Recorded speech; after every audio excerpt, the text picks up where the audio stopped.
only thing we have to Beer. is Beer. itself. Beer. So many choices. Only no function beer well without. Woohoo! Beer!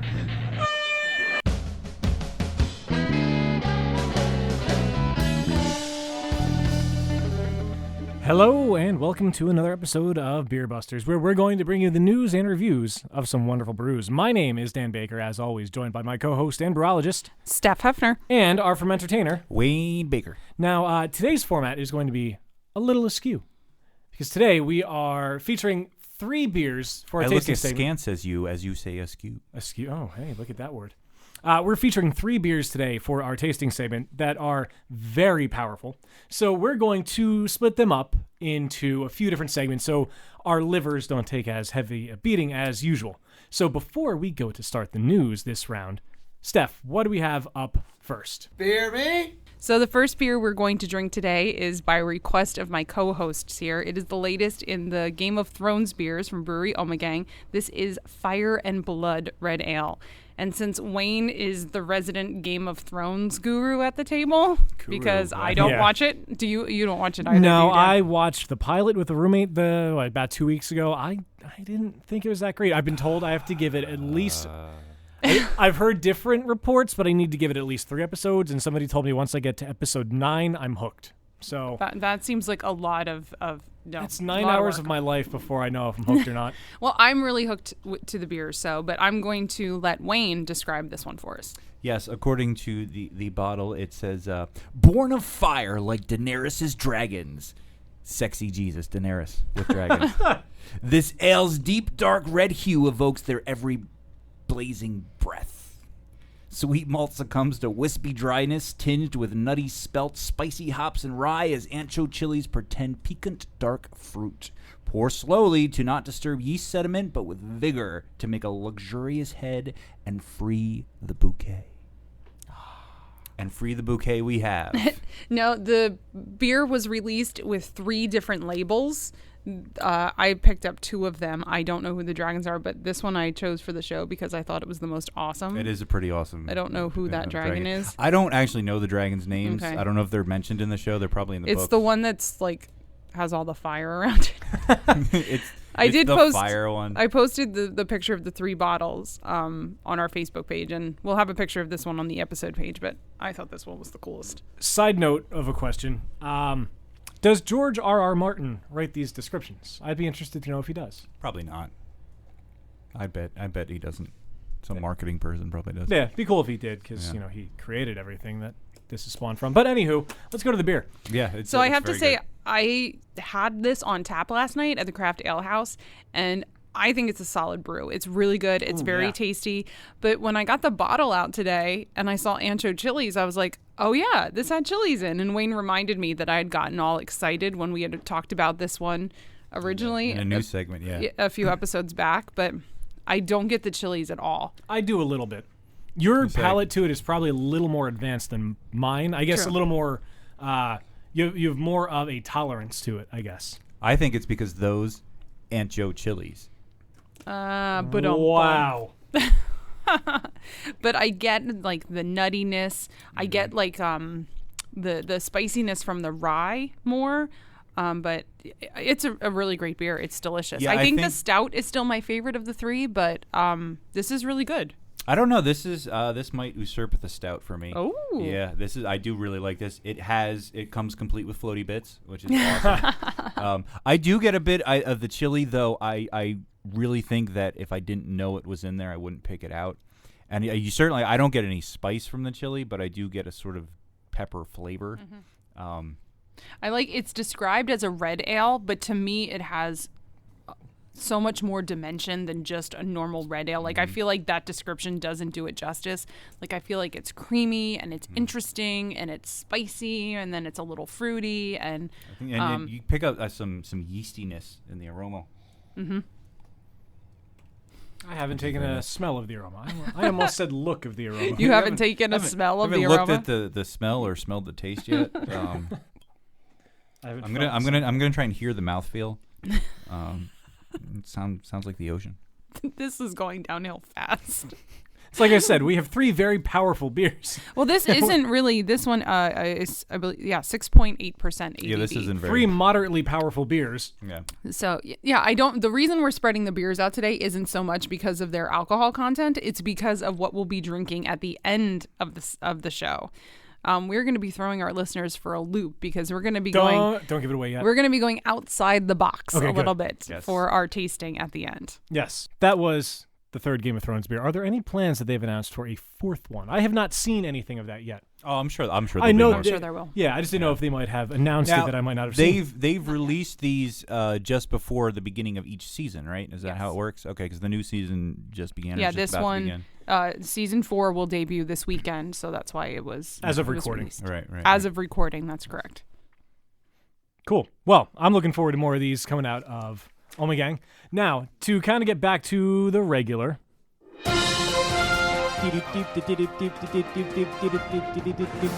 All right, so we've got a couple of stories that I kind of thought were cool to pass along for you. The first of which we are going to post a graphic on our website, beerbusterspodcast.com. The Brewers Association has released their list of the top 50 craft breweries and the top 50 overall breweries for sales in 2013. Now, craft beer sales were on the rise in the U.S. I'm sorry, it sounded like you said crap beer sales. I thought that was funny. Craft beer sales are on the rise in the U.S. as the trend of microbrews grows. In 2013, all beer sales in the U.S. totaled about $93 billion. Yes, that is with a B. Craft beer was responsible for about $14.3 billion of that, which was actually an increase of about 20% from 2012 when it was about $11.9 billion.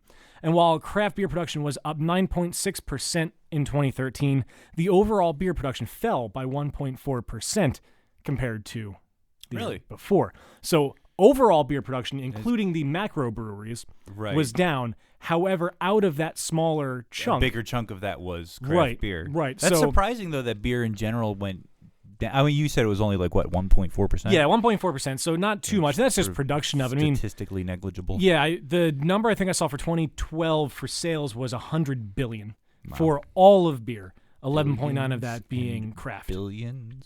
Now, the top 50 that they have, and I'm not going to go through all of them just to save on time. The top 50 craft brewing companies in sales from 2013. Number 1 was, of course, Boston Beer Company, responsible for Samuel Adams, all of their flavors. They shipped 3.4 million barrels in 2013, which was up 25% from 2012. Do you happen to know what the cap is for? Because I know the cap we've mentioned before was raised. Right, I'm not aware of that for the myself. Boston Beer Company, so that they could continue to be called a craft brewery. Right. And I imagine if they approach that capacity again, it's probably and decide get raised again, that it would be in their best business interest to produce beyond that line, they would have the pull to again have it raised. Yeah. I'm trying to fill in air as Steph fact checks. Well, here, this. while Steph goes to get that information, I can go through a few more. Some of the bigger ones that stuck out to me were Lagunitas came in at number 5. They are out of California. Deschutes Brewery out of Oregon. Lagunitas Sucks is a great beer. Oh my God, that was like the really beer good. of the I think year. I've had that one, yeah. It's so awesome. good. I picked that up when we were at the Barley Mow Craft opening. Nice. Craft Beer House opening, whatever. Right. But yeah, it's really good. Yeah, Deschutes came in at 6. They're a brewery out of Oregon. I had a few of their beers when I went to Seattle, and they're actually pretty good. I met one of their reps when I was at a You former looked at me employer. like you were dropping a name. No. I went to Seattle. No. You just gave me this look like, yeah, I've been to Seattle. Lots of people go to Seattle, Wayne. So it was just funny. I met one of their reps at a previous job. It was really cool. They brought in a lot of the beers. I got to try a bunch more of them. They were really, really good. So I'm looking more to them. They have expanded to Philadelphia as their first East Coast market, which is really cool. Oh, that's cool. Yeah. Another that was cool, and we have met the person mostly in charge of this. Bell's Brewery came in at number 7. We had Laura Bell. Yes. Duell came in at number 8. Stone was number 10. Dogfish Head was 13. Firestone Walker was 16. The list goes on and on. Oscar Blues, we drank a few of their stuff on the show. They were number 24. Rogue was 27. Victory Brewing Company out of Downingtown, Pennsylvania was number 28.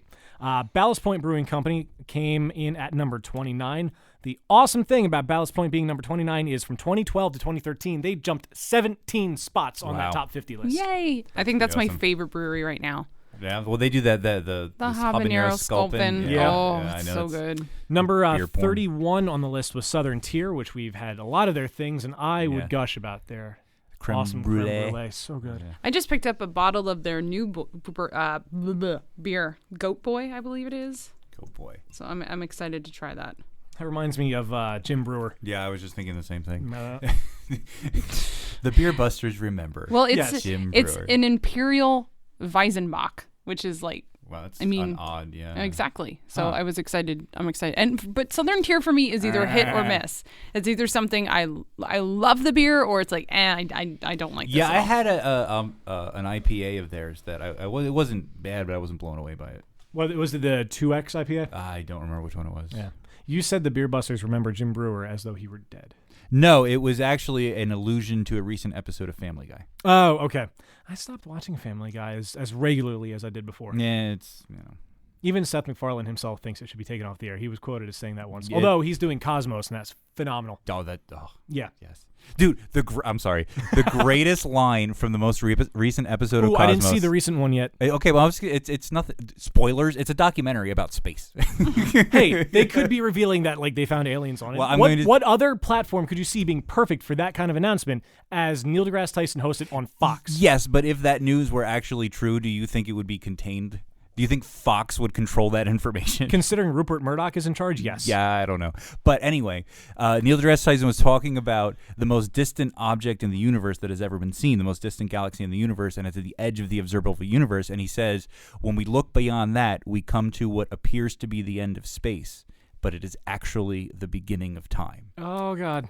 which I thought was really cool. Okay, to get us back on topic, the Brewers Association defines a regional craft brewery as being between 15,000 and 6 million U.S. beer barrels.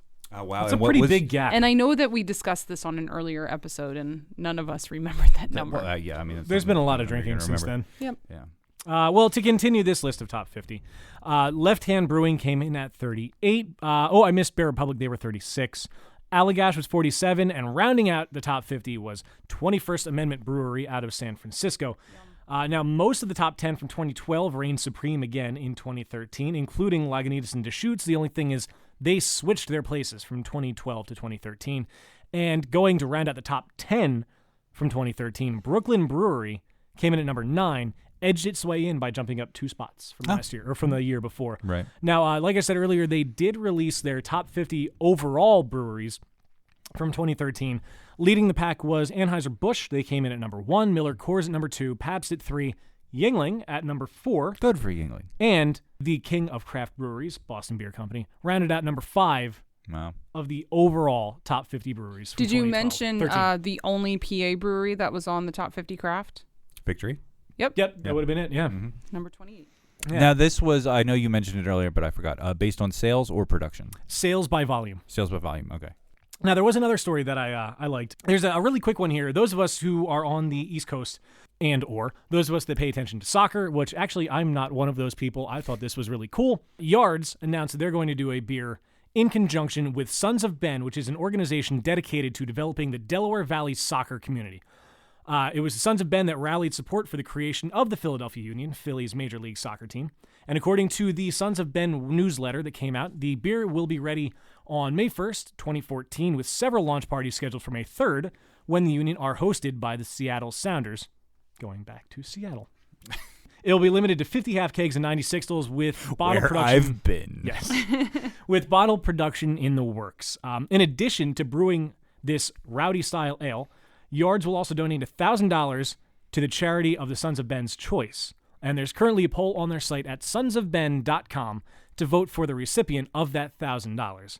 Now, as of recording this episode, there weren't really many other details that I could see about the beer that's coming other than it will be a rowdy-style ale. What is a rowdy style ale? Steph, what is a rowdy-style A ale? delicious beer. There you go. okay, fair Cool. enough.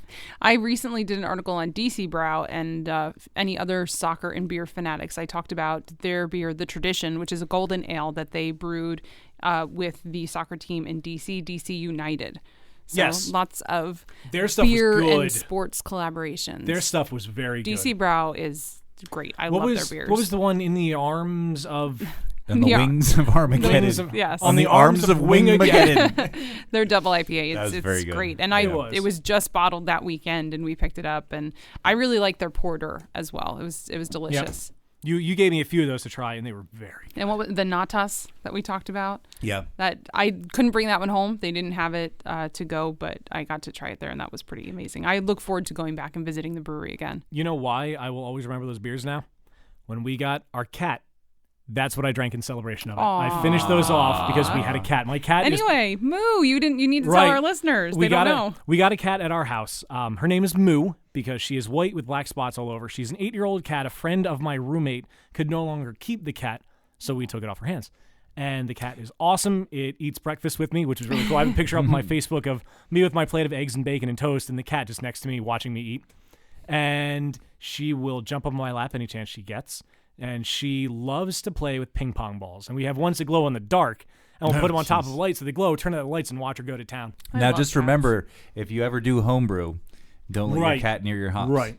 Exactly. Yes. As we That's what learned, we've learned thanks to recently. one of Wayne's games, that will kill the cat. And let's not do that because I love my cat. Yes. And cats in general. And dogs. Cats are pretty And awesome. dogs, are yeah. pretty And they're awesome. poisonous to dogs, too, yeah. Yeah, cats and dogs.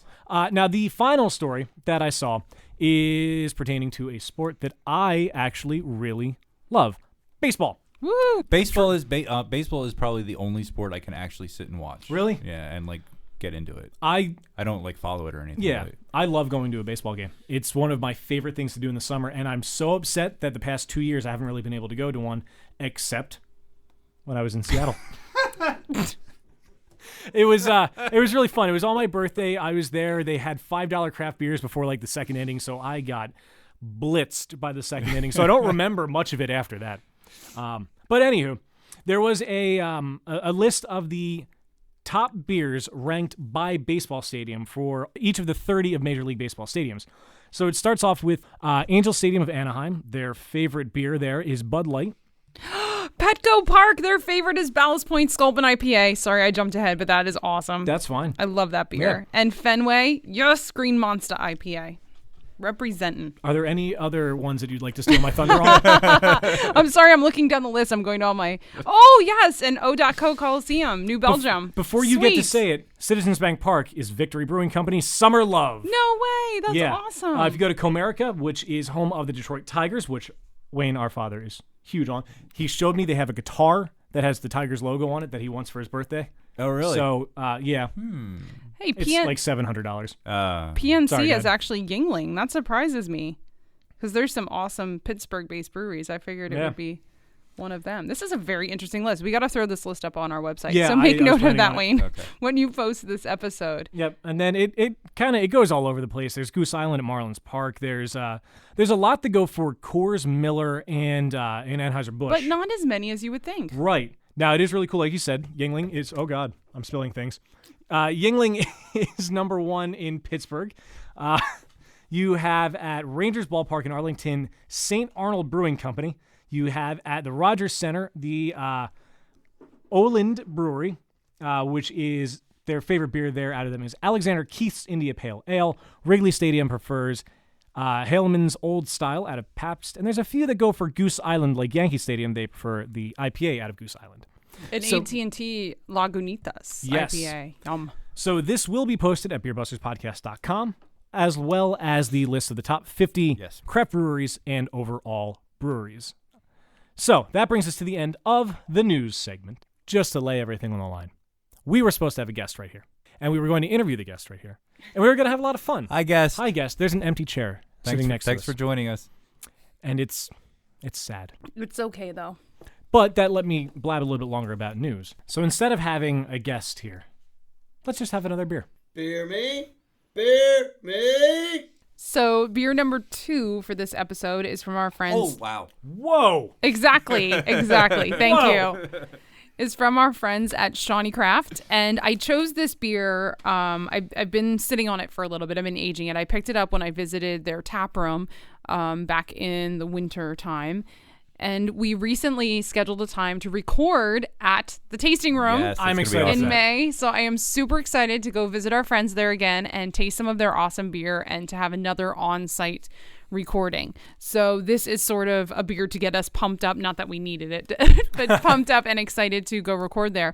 And as you can tell by the response, it is an awesome beer. This is ShawneeCraft's VSOP, or their very special old pale. It comes in at 8%, so slightly higher than the Game of Thrones beer. And ShawneeCraft describes this beer as a magnificently complex, rich, rare old pale ale aged in mature apple brandy barrels. And I'm starting to see a theme here. I think the three of us are becoming obsessed with beers aged in apple brandy barrels. Yeah. Well, The Voodoo beer, our first ever top shelf. I still dream of that beer. So I was thinking of that the other day. I really want that again. we should road trip. We need to make a road trip to northwest Pennsylvania. So the slow intermingling of malt, hops, organic honey, and yeast with residual apple brandy and the microflora unique to each old barrel yields a very subtle hop bitterness and a layered aroma of oak, apple, caramel, and leather. And did you just yawn while I was describing that beer? You look like you were either getting a job from an angel or you had just accidentally killed your neighbor's dog. I can't tell which one. Oh, God, I'm glad I wasn't looking at you. But the beer is absolutely amazing. The smell is fantastic. The taste is great. And I like it because it has all the descriptors of like a really heavy, strong beer. But really, 8% isn't. It's not, yeah. It actually smells more boozy than it tastes. Yeah, well, I'd say it tastes fairly boozy as well. It tastes boozy, but it's not hot. Like Right. you get Yeah. the booze, but it's extremely drinkable and, dare I say, smooth. Smooth. We haven't used that word in a long time. Sessionable, right? No, it's too low for sessionable. It's below sessionable. This is really good. So Session Beer Day will be April 7th. Now they define session beers as being 4.5 and below. What will you be drinking on Session Beer Day? Armageddon. Bourbon County Stout. I was just gonna say, on just the wings bourbon. of Armageddon. I had a Stones to Go IPA, their new session IPA that they just released. I had that on tap at a restaurant in Phoenixville that I can't remember the name of right now. Bistro on Bridge. There you go. And it was really nice. Great hop aroma, great hop flavor, but it's not as heavy as some of those Stone IPAs can be. It was delicious. I really like the idea of a session IPA. The idea of an IPA that isn't quite so heavy, isn't quite so big. Yeah. And that's you don't see a whole lot of them. I think you're starting to see more. Oh, you're starting to see a lot more. Yeah, they're starting to of get them. popular now, but yeah, I really like the idea of a session IPA. But can we just say that this VSOP? It is Vasop. very special. It is. It is just it's really good. I mean, you get the brandy, you get the apple. It has a bit of an apple cider flavor to it. Yes, I very can- much. I can get the caramel. Nice and hazy, and it's almost got like a caramely color too. Yeah, it does. But you don't expect it to go down as easy as it does when you smell it. When you Yeah. smell it, you expect, oh, this is going to be powerful. I'm going to have to sip this, but it kind of goes down kind of like a light cider, like with that honey in there and that brandy in there, and I'm not sure I know what leather tastes like. I have to admit, I was a little surprised by that descriptor. You've never licked your leather sofa? I Well, don't you know own leather. I don't wear leather. yeah, I forget. I guess. But you've smelled leather. I have, yeah. It Yeah. does have a very distinct. That's Yeah. not real leather. Okay. He's there's pointing chairs, at my. Yeah, there's Oh. chairs here in the recliners. Beer Yeah, Busted they- Podcast basement that look like leather, but apparently they are not. I have been fooled. I'm getting hints of pleather. It's vegan leather beer. Yeah, No, there you it's good. It's very good. Yeah. This is fantastic. I really like this. I'm going to keep drinking this while we play the game. Yeah, I think that's a good idea. Oh yeah, I'm excited for this. We have a game. So, Wayne, what do we have? Just gonna ride the music for a second. Yes, it's that time of infinite jest of most excellent fancy, with jibes, with gambles, and flashes of merriment that are wont to set the table on a roar. Cry happy and let slip the time of fun. On this episode, from beard yeast to bull testicles, beersmiths have gone to great lengths to put the envelope with their creasy... From beard yeast to bull testicles, beersmiths have gone to great lengths to push the envelope with their recipes, concocting brews with rare, unique, exotic, and bizarre ingredients. Today we celebrate that adventurous spirit as we exclaim, "There's weird in my beer." Now, this is only the second time we're playing this game. I like this game. Yeah, I like this game too, and so we're gonna play it again today. Now, I actually have 3 beers that have an odd ingredient because there were going to be 3 people playing this game, but now there were only 2. And then I have a bonus question, which we'll get to at the end. So I'm going to tell you the name of a beer, give you a brief description, and I'm going to give you a multiple choice selection of the strange ingredient that's in that beer, and you have to tell me what you think it is, and I will tell you whether or not you are correct. So let's begin. I'm going to flip a coin to see who goes first. Heads, it's Dan. Tails, it's Dan. Heads. We'll go to my left with Dan. Dan, this is bloody beer. Don't have the Kajun Pak for blood wine? Maybe the light-bodied ruby red bloody beer is more suited for your delicate human sensibilities. This 7% ABV brew is infused with several herbs and spices and fermented on what? Is it A, beets, B, raspberries, C, tomatoes, or D, the blood of vanquished foes?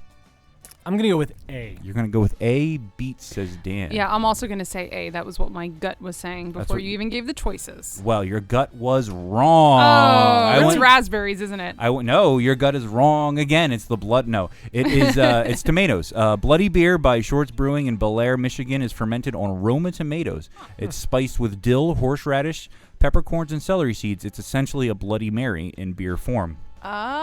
You can keep that very far away from me. Yeah, I'm not a fan. The intense initial tomato flavor is followed by a lingering finish that allows each additional ingredient a chance to resonate on the palate. When slightly warm, this 2009 GABF silver medal winner's magnitude of flavors can be fully appreciated. No word on its effectiveness as a hangover cure. Bloody beer, and you both got that wrong, which means we're going to flip over to Steph here.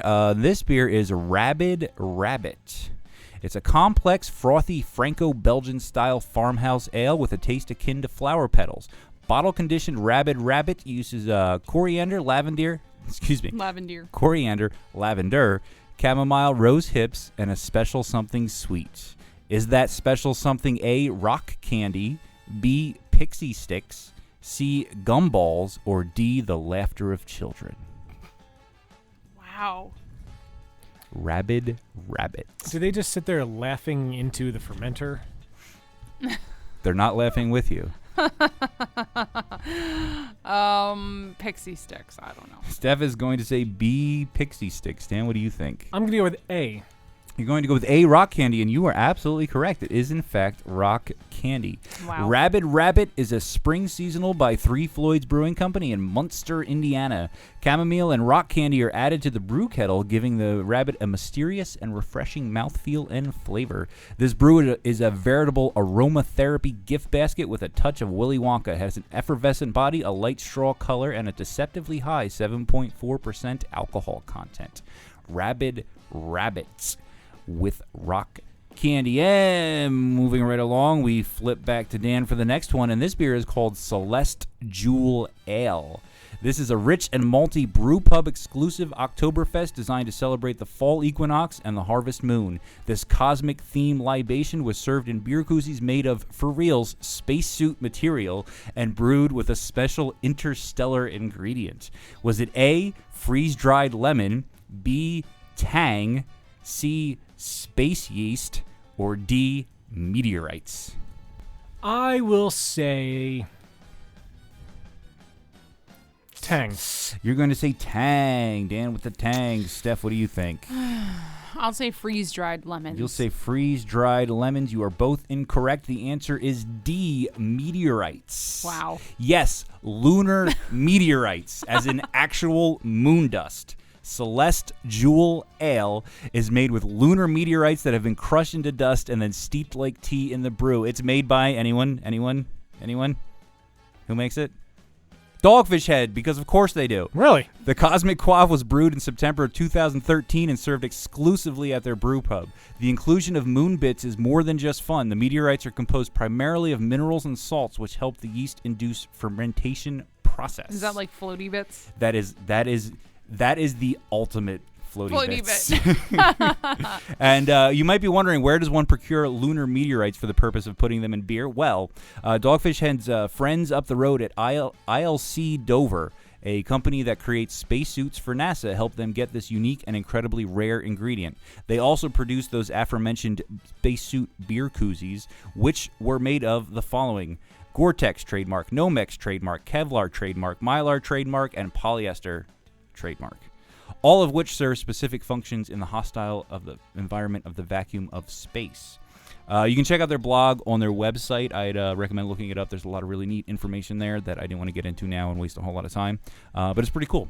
It's pretty cool. Celeste Jewel Ale by Dogfish Head. And neither of you got that right, which means right now Dan has 1 point. Yay! And Steph has 0. But we have a bonus question. Ooh, all right. Lady and gentleman, we have a bonus question, and this one is this one is worth 3 whole points, and there's Sweet. no multiple choice. Oh, jeez. There is no multiple choice. Okay, this beer is called Calabrona, I think. Calabrona, something like that. It's a wit beer by the Brewery at Italy, New York, and is part of their Vespa project, a series of beers using yeast extracted from the stomachs of a certain creature. Any idea what that might be? What the creature might What be? the creature might be. You don't know? Well, if you don't know off the bat, I'm going to give you a little help. I will allow each of you to ask me one yes or no question regarding the creature to help you narrow it down. Who goes first? Whoever wants to. Is the creature bigger than a human? No. Does the creature have 4 legs? No. And that's it. That's all you get. Is it a human? Guesses? I already said human. Guesses? He didn't really respond to It's that not a guess, human. Oh my goodness. 2 legs. Well, not 4 legs. Not Is- 4 legs. Not We bigger than can't a human. ask any more questions. I'm gonna go with a duck. All right, Dan's going to go with a duck. Steph, what do you think? I feel like it could be like an aquatic animal of some sort now. Oh. No, we're No. way off. It's not. A rabbit.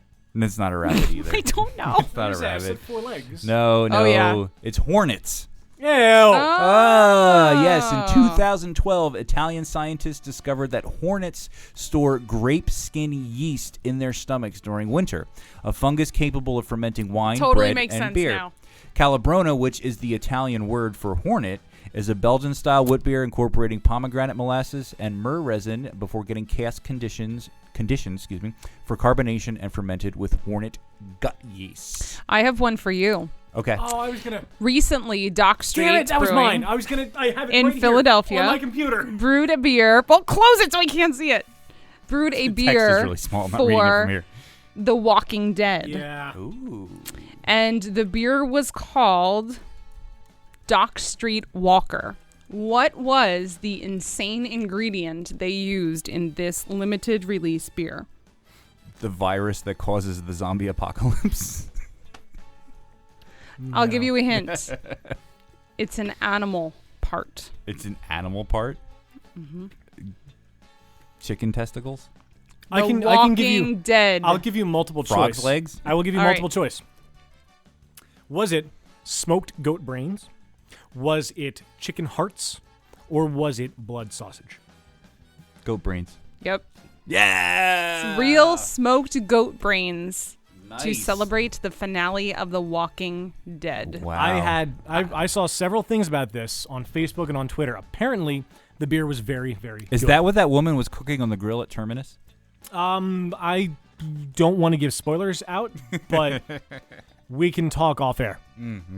I have a description on the beer pulled up here. Oh, isn't that what they call sweetbreads though, or is that monkey's brains?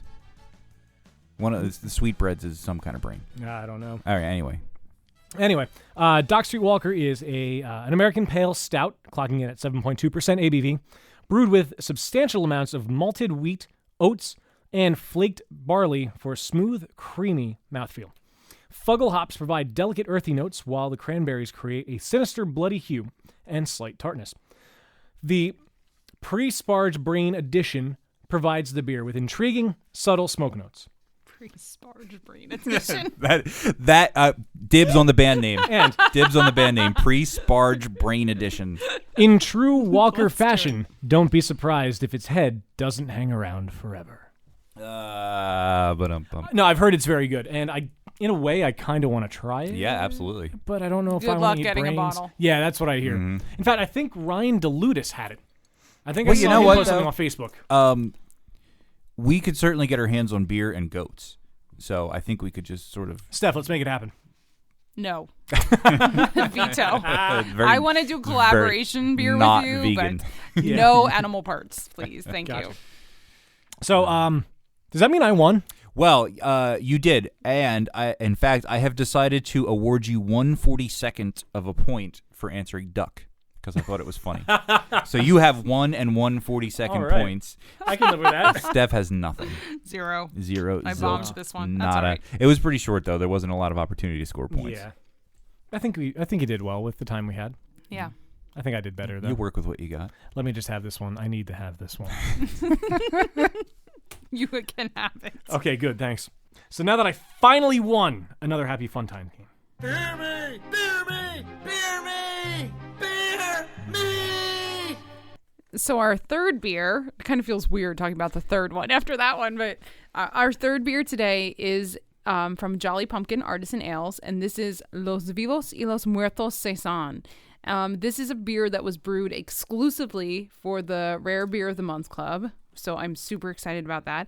And it is a Saison brewed with pumpkin and lime. And it is also considered a sour ale. Oh, yeah. What fun. Because of the yeast that was used. Can I get some goat brains for this? No, you can't. So, Los Vivos y los Muertos means, of course, the quick and the dead. And Jolly Pumpkin... Of course. What? I mean, if you think about it, or if you know Spanish. Jolly Pumpkin is delighting our dance of decaying... Wait, what? Goat brains. Jolly Pumpkin... Beings Being... That doesn't delight to our... Was this from Google Translate? It might be. I don't know. Is it on the bottle? Oh, brains. Here. No. No. Jolly Pumpkin Beings. Brings. No. Brings. Oh. It's supposed I to be thought it was brings. talking about like Jolly Pumpkin Beings. No, it's like supposed to be beings of brings. Jolly Pumpkin. No. Oh, okay. I typed it wrong. Okay. I hope you're going to cut that. Jolly Pumpkin Beings delight to our dance of decaying mortal tune. Come from Jolly Pumpkin Planet. Stop. Okay. So, Jolly Pumpkin brings delight to our dance of decaying mortal tune. The beauty of contrast of opposites and the shores on which they clash is the inspiration behind Los Vivos y los Muertos. This beer is delicious. Is it quick or dead? It is slow and alive. It smells like your typical Saison. It does, but it tastes. It's a Saison Plus. Ooh. Oh. That Oh. limey citrus Yes. and that hearty pumpkin-y Nice. stuff in the background. loving it. And, oh, this is It's not that so sour. good. It's not. not sour. You get like you can I get the you lime. get a hint of it, but I get the lime. You get a little bit of a soury funkness in the aroma if you look for it. So again, we're looking for a smell. I'm looking very hard for it. this is good. This is really good. I can hear the yeast. What has happened? We started drinking early. That's what happened. No, this is delightful. And when I saw the description of this beer and I saw that it was exclusive to the club That it Beings delight. and it being's delight, you're going to leave that in, aren't you? But I automatically ordered extra bottles because each month they send you an email if you're a member of the club and they say, this is what we have left. If you want to add extra bottles, you can add it to your next month's shipment. And I'm like, yes, 2 more bottles of this, please. And I hadn't even had it yet, so I'm quite excited and relieved that it's this good. It's delicious. It is really good. I like It it. is really, really good. It is. It's got all the characteristics of a great Saison, but then it's got that extra something and that extra complexity to and it. it's subtle. It's there enough that you notice it, but it's subtle. It's not like in your face. Yeah. It's good. Mm-hmm. Great job. And it's very crisp. Crisp and citrusy and delightful. I like that you use that word. Did you check out the Delightful. label? I haven't looked at the label. Yeah, I figured you would like Being that. the graphic designer, I'm sure you would love the label. Oh, that's pretty cool. It's like a skeleton guy in a top hat chasing a giant rabbit wrapped in a blood red ribbon of some sort. So wait, this is considered a sour ale.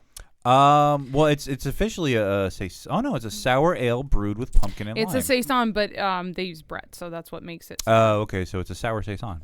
A sour saison. It's a sour saison. What's the ABV on this? 4.2. Oh, really? It is So it a is really sessionable session beer. instead of Dan sessionable. No, it's actually a near beer. It's a legitimately sessionable beer. Yeah. So any of my friends, I mean, to Dan, it's like O'Doul's. Oh, I was gonna say any of my friends in the Rare Beer Club save it for Session Beer Day, but Session Beer Day will have passed. Will and have been. I hope yes. you drank this on Session Beer Day. Yes, or save it for next year. I wouldn't be able to wait that long. Yeah. It's good. So should we let the cat out of the bag now, Dan? Let's let the cat out of the bag. No. Your beers. No, your beers. So our guest that was supposed to be joining us, the one that is here in spirit, not only is a friend and a home brewer, but he also makes his own spirit. He also makes his own limoncello. So instead of Know Your Beer this episode, we're going to do Know Your Booze. And I was thinking, though, the saying is like liquor before beer, never fear. So really we should have done this part in the beginning and then done all the beers. I like to live on the edge. We're living on the edge. That's a bunch of hokum. No, No, it's it not. No, it's Yeah, not. it is. At least for me, it's not. So, and I kind of assumed everyone knew what limoncello was. I didn't know. Nope. But didn't. I was Yeah. posting the notes, and I was surprised when Wayne, you said you didn't know. I believe my exact words were shark farts. Shark farts. For the longest time, I thought it was Limoncello, and it was a Jello shot. Well, limoncello would make a pretty killer lemon. Yeah, shot, you know or what Jell-O- though? Jell-O It shot. just feels like it's a little too classy for a Jello shot. Well, we can make it not classy, or we could make a Jello shot classy.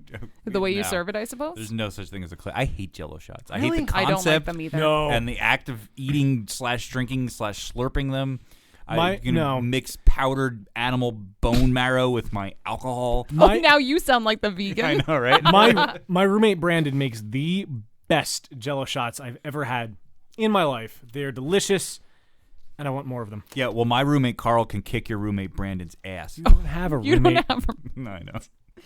I have no problem with Jello shots. I just personally don't care for them. I've never been a fan of I Jello. like picking something that I don't particularly like and pretending to be like really angrily against I it for see no that. good reason. I see that. Okay. So, back to topic. Shark farts. Shark farts. Limoncello is not shark farts. It is an Italian lemon liqueur mainly produced in southern Italy. Limoncello is the generic name for the Shark farts are produced in the Southern Pacific. Limoncello is the generic name for the Italian citrus-based lemon liqueur that is served well chilled in the summer months, usually consumed at the end of meals after coffee. It's also been used as an ingredient for ice creams and fruit salads, and it happens to be a popular ingredient in cocktails. Actually, the ice cream thing and what was the other one? Ice cream And fruit salads? that sounds really good. Yeah, it would. Yeah. Amazing. Things that are boring and making them amazing. Yes. So limoncello is actually now considered the national drink of Italy and can be found in stores and restaurants all over the country. Ice cream is not boring. Yeah. Anyway, You haven't had Wait the a right ice minute. cream if you think ice cream is boring. I'm Newton bitten. You She forget had- I eat vegan ice cream. Yeah. Oh, that is pretty boring. It's Yeah. terrible. So you can't have the red velvet ice cream that I love to get, which is phenomenal. I Red almost- velvet ice cream? Who Yeah. makes that? Blue Bunny. Oh. So good. Wait, isn't it Blue Bonnet? No, Blue Bunny. There's a That's blue- how far removed I am from Isn't real ice Blue cream. Bonnet like biscuits? Oh, I have no idea. I don't Has your family tried them, powder milk? Limoncello is the second most popular liqueur in Italy and has recently become popular in other parts of the world, including the US, Canada, UK, Australia, and New Zealand. In fact, the US has seen a rise in commercial producers using California lemons. Limoncello's is made of just 4 simple ingredients: lemons, water, alcohol, and sugar. Traditionally, it is made from the zest of Firminello Saint Teresa lemons. Sorry, I don't speak Italian, so I'm trying. Also known as Sorrento lemons. The zest of the lemon is rich in essential oils and has a distinct aroma. Lemons with a thick skin are best to make limoncello. The Mediterranean climate of the Amalfi Sorrento coast is a great environment for this type of lemon. The lemon zest is steeped in grain alcohol until the oil is released, and the resulting yellow liquid is then mixed with simple syrup. So I tried to research online some history of limoncello. And apparently there's a lot of controversy, there's a lot of myths, there's a lot of legends, and there's a lot of mudslinging. Yeah, there's no clear, distinct vitriol historical factage. Yes, I just made that word up. That's a good word. I approve of that word. Factage. It's almost as good as truthiness. Truthiness. Speaking. I love it. So limoncello has long been a staple in the lemon-producing region along the Italian Amalfi Coast in Capri and Sorrento. The Amalfi Coast is known for its citrus groves, and authentic limoncello is made from Sorrento lemons. Families in Italy have passed down recipes for generations, and every Italian family seems to have their own limoncello recipe. So the history. The ownership of the original recipe is claimed by the people of Sorrento, but also by the people of Amalfi and the people of Capri. So these three towns, all within a few miles of each other, claim to be consuming this beverage since the beginning of the 1900s. Well, at least they're in like the same vicinity. Basic area. Yeah, you're right. So some of the more colorful legends about the origins. Some say that fishermen and farmers use the liqueur to fight the cold since the time of the Saracens' invasion. Others say that the recipe was invented by friars inside a monastery to delight themselves between prayers. So the true origins of limoncello may never be discovered. I think one night Humpty Dumpty sat on a wall, went to an inn and drank way too much and stumbled out and ran into Santa Claus, and they got into a fight. And Santa Claus I feel like we're back to that episode where we tried to continue the story when Matt Vargin was on. With an icicle and the frozen, drunken blood of Humpty Dumpty. I stopped created listening. limoncello. Was the first limoncello. Because eggs totally have lemon inside of them. You could put that on Wikipedia, though, and people would believe you. Probably. So I was hoping at this point to turn to our guest and find out how he makes his own homemade limoncello. Hi, guest. How do you make your homemade limoncello? Because I've had his limoncello before, and it is really tasty. So maybe I can try to at least bribe him to share his recipe with us, and we can post it on the site. But I did find one online from like limoncelloquest.com or limoncello.com or something crazy like that. And for like one, Limoncello Quest. there is a real limoncello quest. I did a lot of work and a lot of research for this because I've had limoncello before and I enjoy it, but I really don't know much about it. So I spent a lot of time on this Know Your Beer segment. But this recipe, which to be perfectly honest, I don't even know how much it makes. Like a typical beer recipe makes 5 gallons, but I don't know how much you make. It makes at least like a bottle. I don't know. 3 liters because there's 2 + 1 liters in the ingredients. Okay, that's true. So none of it like. No.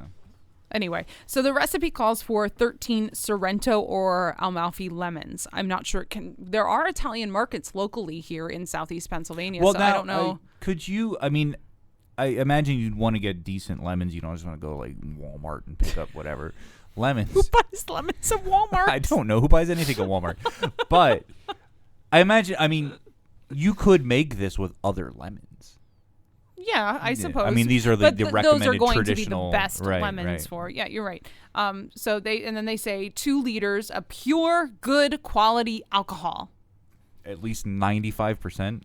Yes, and then 650 grams of sugar and a liter of still natural water. Free range water? Sure.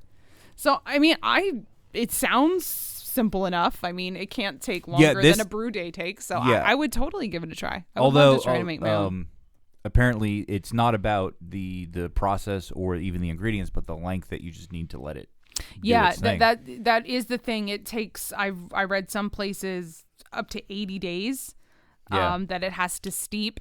So it does take a lot of patience, but it's kind of like lagering. I mean, It's to make a good lager, Yeah. I mean, you're in your primary for a week or so, and then lager for like 6 weeks. So it's just patience. Yeah. Well, it's not even really patience because you just put it away and then go on with your life. It's a matter of remembering that it's there. I think you'd remember it's there. You probably would. No, this actually, I would like to try and do this. I mean, this sounds really cool and simple and easy and really interesting to try. I know a lot of my of homebrewers that I've met, they do dabble in trying to make other things. I have friends that have made Schwartmeads, and Matt Vargin, I know he makes cheeses. He was on the show before. And I've been encouraged by other brewers that I should try making wine at some point. As most people know, my mom is really into Rieslings, and I'd love to be able to brew wouldn't be to make a batch of Riesling wine for her at some point. So it seems to be like homebrewing is not just a hobby within itself, that homebrewers seem to want to branch out and try different things. And so why not? I mean, who knows? You could even make a limoncello beer. Be an interesting. I mean, you make like a Radler. Yeah. Or even a German wheat has a lot of lemon characters, so why not make like a limoncello wheat or a limoncello wit or something like that? It might be interesting. Who knows? So should we move on to the final tasting segment? Yes, please. Beer me. That's about how I feel. So to end our tasting, which has been going on forever and ever throughout the episode, we are going to end with a tasting of limoncello. I have a bottle here that was gifted to me by my brother from Italy, so it is authentic, and it is from Campania from southern Italy. And I did, as recommended, freeze our quotation marks in the air. I think they've shots glasses. I think they've thawed. Yeah, those shot glasses. That's like 6 ounces. Well, I don't drink liquor, so I don't have real shot glasses. We have like those little plastic shot glasses for Jaeger, because our family always does shots of Jaeger on Christmas Eve. But I didn't think I should put those in the freezer, so I'm just gonna give a little bit in these beer tasting glasses. Guess. It's always great when you're guessing how much a shot is. A little bit. That is never a good thing. If only we had video right now. A little bit. Is that a little bit? That's sure. I mean, there's not a whole lot left in that bottle, but what proof is this, by the way? It's 32% volume. I don't know. So the it's whole label. 64 proof. That's actually not that bad. The whole label is in Italian, so right. So it's probably metric, so we have no idea. I had to do Google Translate just to find out where it was from. It smells lemony. Oh yeah, absolutely. Does it being's delight? No, you know what? It smells like lemons and alcohol. I mean, literally like lemon alcohol. No, you're absolutely right. Those are the smells. Yep, that's well, and it's sugar, lemons, alcohol, and water. So that's exactly what you should smell. And it also smells strong. So are we supposed to like? I was gonna ask the same thing. Are we supposed to take a shot, or are we supposed to sip? Swig it back, or I was gonna sip it. I was gonna sip it too, just to kind of get the flavor. I don't know. To me, like this kind of liquor is not like shove it down kind of. Yeah. I mean, it's like after dinner, you've had coffee, you're sitting out. It's like you take a shot's worth, but you sip on it. Yeah, I mean, Italians like want to hang out and chat. They're not going to want to sit there and be like, "Oh, we're done with dinner. Okay, goodbye." And ride around on Vespas. Really? All right. Look, first of all, cheers. Crap. Cheers. I don't know how to say it. How do you cheers in Italian? I think cheers. Salud. It is far sweeter than I expected. Mm-hmm. It's good. It is actually very good. It's like a thick, sweet. I don't want to say lemonade because it's more of this lemon zest. I was gonna say I don't get the lemon taste. The alcohol. I get the lemon a lot. Oh, I don't. Yeah, I do. Really? Really? I get lemon and sugar, and then at the back end, it's like this alcohol demon comes climbing out of your throat. Yeah, you feel it like the back in of your mouth. chest. Yeah. Mm-hmm. It's at the end. I get sugar. That's all. It's sugar and alcohol is all I'm getting out of this. Really? You don't get the lemon? Nope. What is wrong with you? A lot of things. It's good. It's not something I could drink all the time, and I would be intrigued to like have a cocktail made with it, and I am not a cocktail person at all. This would be fabulous after a huge feast of a meal. Mm-hmm. Especially Italian food, like big pastas and big carbs and and absolutely. sauces and cheese and loveliness. Cheese and loveliness. This would be a good. What do they call that? An aperitif is before you eat, like an appetizer, an aperitif. Mm-hmm. And there's a digestif. That's it. Digestif. Digestive. Look at me being cultured. I'm impressed. Yeah.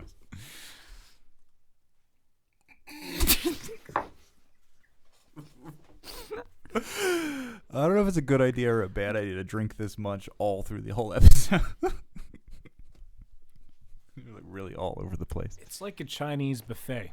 It seems good at the time, but afterwards, why the hell did I do that? yeah. We really didn't drink that much, and to be perfectly honest, all of the beers we had were very low in alcohol. Actually, yeah, they were. We're just silly tonight for some You reason. just all forced me to drink really quickly. That's just the thing. Sorry, we rushed you. Yeah. So are we wrapping this train wreck up? What are we doing? Are we gonna do favorite beers? I was gonna get there. All right. All right. You have a lot of dichotomy going on right now, like the job thing earlier, because now you look like you're either like really content or like about to like just flip the table off over and just like fucking rage quit and leave. I can't tell. Oh man, there's a lot going on up here. Okay. All right. Fair enough. But I am very content. Okay. Good. I don't know if I would go back to the limoncello.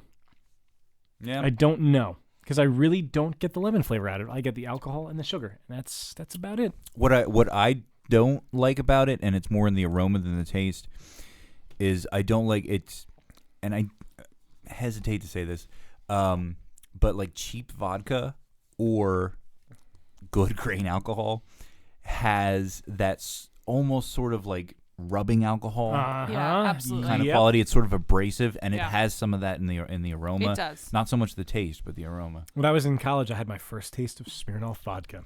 And I thought it tasted like hairspray. Actually, I don't think Smirnoff's all that bad. You should try Laird's vodka. It comes in a plastic bottle. Oh, And no it's thanks. like $5 for No, like thank a you. gallon. I will stay as far away from that as possible. It's awful. Terrible. Like if there is a shelf below the bottom shelf, that's where that goes. The basement shelf. Yeah. The hell shelf. And this is why we're not booze busters. Oh, my God. So what are the favorites that we had today, excluding limoncello? Limoncello was interesting. I it was a good experience, but it's not beer. I will have to say that my favorite was probably the ShawneeCraft. The very special old pale. Because it was indeed very special to me. I'm pretty sure I've said this before, but I love apple flavoring. You could put apple flavoring on just about anything, and I will eat or drink it. It was really good. I don't know if I can choose. I'm probably going to say the Saison because that's just right up my alley. I Yeah. really, Makes sense. I love it. I The kick can't- of the lime. It was just enough sour flavor. It was really good. Wayne? You know, we often say on the show that Somebody's going to put a gun to your head to decide. it's not what I was going to say, but we do say that often as well. I was going to say we often say, "Oh, it's so hard to pick a favorite. Oh, I can't decide." And but there's one or two that kind of But this time around, like it really is hard. All three of these beers were just freaking amazing. Yeah. The Saison, and I've kind of been on a Saison kick for a little while now. It's incredible. It's a Saison and more. And more. The VSOP was great. I mean, it may be a top shelf contender Absolutely. because it was very good. And then there were floaty bits in the Game of Thrones beer. And Most Ommegang beers do have Yeah, floaty bits. yeah. That is a solid beer. I Yeah. am not usually a huge red ale fan, but that just for me takes red ale to the next level and so drinkable and so delicious. And it's neat to see that these beers are not just a gimmick. Like yeah. Ommegang is matching the hype of these beers. For 3 beers in a row now, they have been 3 solid beers, and I can't wait for the next one. And I will be there as soon as I see that it's released. I will go find it on tap, and I'm happy for them. It's Yeah, and fantastic. I think what speaks to it is the fact that you are not a fan of the show and you have absolutely no interest in watching the show whatsoever, but you're a fan of the beers, and that's great. And that means they're good beers. It's not Absolutely. just a mascot on your box of cereal. And something of this caliber, they can't afford to really mess up, to be honest with you. But I don't think I've ever had an Ommegang beer that I did not like. Their beers, and what I like about Ommegang is even if you don't like the style of beer, because I'm not always a huge Belgian beer fan, but you appreciate how great the beer is, even if it's not your cup of tea. I've gotten to visit the brewery several times, and they do an awesome job at presenting a tasting and a tour and really inviting you into the brewery. And the beers are they're very well made. They're great. And I look forward to going back again. I look forward to going, period. Field trip. Is that the one that you said does concerts? Yeah, that was the Modest Mouse. They had Modest Mouse play there. Cake. Oh, a couple years ago. I'll still kick myself for not getting let me there. get my You DeLorean. isolate that cake. That's a great sound clip. So I think it's about time to wrap up this train. Unfortunately, my friends, this does bring us to the end of another episode of Beer Busters Podcast. And it was the somewhat great Dan Baker that said, when life gives you lemons, make limoncello. Or not. Or not. I would like to thank the empty chair at the table. it's good to see you. It was good to see you here again. As always, my friends, I'm Dan Baker, joined by my co-host and brewologist, Steph Hefner. and our fermenter-tainer. Wayne Baker. Until next time, my friends, we bid you adieu. Get off my lawn.